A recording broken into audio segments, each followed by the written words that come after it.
এই যে শুনেন, আমি আপনাকে অনেকদিন ধরে বলতেছি যে আমি আপনাকে ভালোবাসি, কিন্তু আপনি কিছুই বলতেছেন না। হ্যাঁ বলতেছেন না, আবার নাও বলতেছেন না। কিছু তো বলুন। শোনো, ভালোবাসি আমি বলতে পারবো না, আর ভালোবাসা আমার জন্য না। কেন? কেন আপনি ভালোবাসি বলতে পারবেন না? গরিব ঘরে জন্ম নিয়েছি, ভালোবাসা শব্দটা আমাদের মুখে মানায় না। কেন?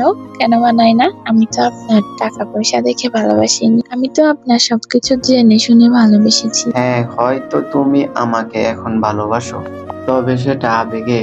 যখনই তুমি বিবেক দিয়ে দেখবে, তখনই তুমি আমার থেকে দূরে চলে যাবে। আর হ্যাঁ, এই পৃথিবীতে সবাই নিজের সুখের জন্য সবকিছু করতে পারে, আর সবাই গরিবদের সাথেই ভালোবাসার নামে ছলনা করে। আমি তোমাকে সত্যি ভালোবেসেছিলাম, কিন্তু তুমি বোঝোনি। যে ভালোবাসা বোঝে না তাকে জোর করে ভালোবাসা বোঝানো যায় না। যাই হোক, ভালো থেকো তুমি।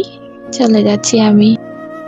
আমাদের মতো ছেলেদের ভালোবাসা প্রকাশ করলেই হারিয়ে যায়, আর প্রকাশ না করলে নিজেই কষ্ট পাই। আমি তোমাকে সত্যিই ভালোবাসি, তবে সেটা আমি তোমাকে কখনোই বলতে পারবো না, কখনোই না।